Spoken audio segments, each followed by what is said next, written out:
Well, good morning. It's Tom. My friend Lisa says that we should start calling ourselves YouTubians. I think somebody else may have used that that moniker before, but I think it's a good one. So hello, YouTubians.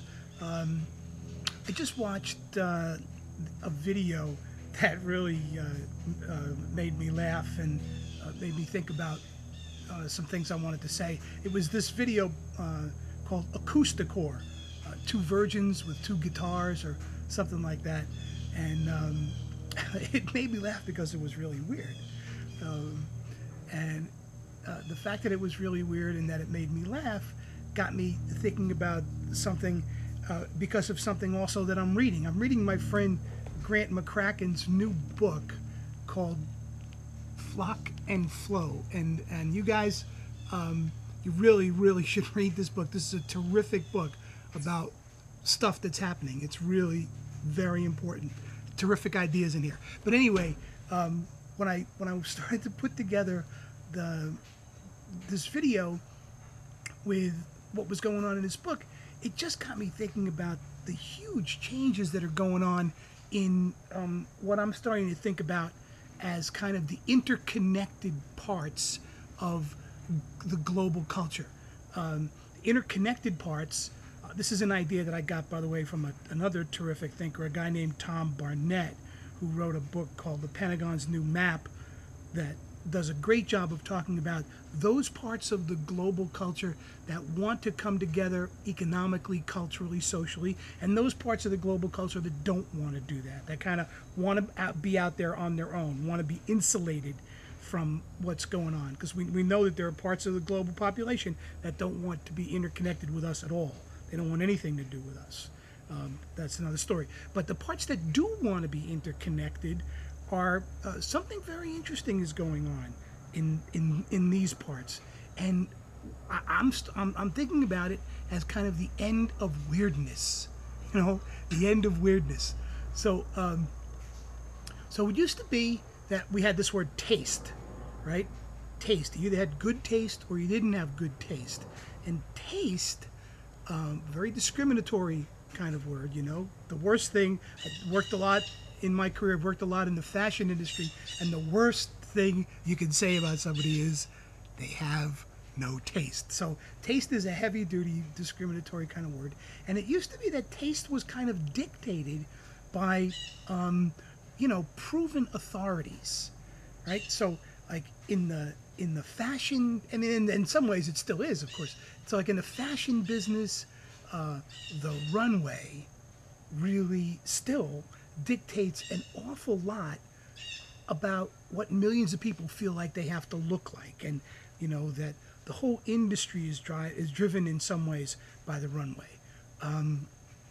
In Hollywood, Hollywood still dictates a lot about the way stories are told in our culture, and in the music industry, record companies still, they sell billions of dollars worth of CDs, and so that has a great controlling influence on what gets played on the radio and what you see on MTV, and so a lot of these controllers and dictators of taste still exist, but every one of those points of control, if you will, of taste is under attack today, and they're all under attack by us, right? We're and people like Acousticor, or even me for that matter, who used to be very shy. Those of us who were a little weird in the way we looked at things were a little shy, a little reticent about putting out any material that might be seen by other people, because it was weird. It was a little different. But weird isn't so weird anymore. Grant says something in his book, has a little line that I think is really good. He says, we're a culture that no longer stigmatizes the far margin.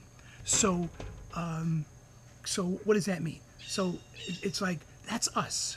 we're the far margin of what people want to call content creation, right? We're at the far margin. We're, sitting here on our decks in Connecticut. Renato's, sitting in his den in Columbus, and Sut Steve is sitting in his room in Georgia, and we're all kind of here, but we're creating content from these weird angles, and when some of those folks are getting lots of acclaim, and so no longer, it isn't that people aren't just not being stigmatized, it's that the appropriation of the kinds of ideas that are being produced in these alternative manners these ideas are getting appropriated by the mainstream in a much faster way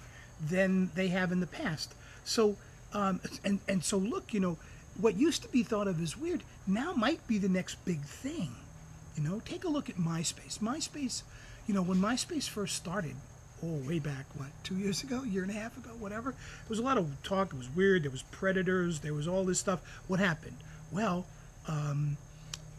Rupert Murdoch and News Corp bought MySpace for $580 million, YouTubians. $580 million, right? Do you realize that the same company that owns Fox News also owns MySpace? That's amazing, right? And Sumner Redstone just fired a guy because he didn't think he was hip enough to what was going on in this fast-moving space. So there's a lot going on that starts to say that weirdness isn't so weird anymore and isn't to be stigmatized, but it's to be learned from. I'm wearing a t-shirt that I bought from another very interesting, fringe, weird, creative person, a guy named Zay Frank, and the t-shirt is on from his ongoing web project called The Show. Just Google him, Zay, Z-E, Frank, F-R-I-N-K, and go watch some episodes of The Show, and you'll see what I mean about how more people now are having access. The fancy word for this is disintermediation. Content creation is being disintermediated. The intermediaries, the people in the middle, the publishing companies with the books, the movie companies with the movies, the record companies with the music, all of the in the fashion industry now, you're having people creating fashion from some very weird angles that didn't happen before. Anyhow, when I saw the Acousticor video, it just made me laugh and made me think, weird is not so weird anymore, and maybe we're actually at a point where we're coming to sort of the end of weirdness as something to be disdained, but more maybe something to be at least interested in. So have a great rest of your weekend, and see you again soon. Thanks. Bye.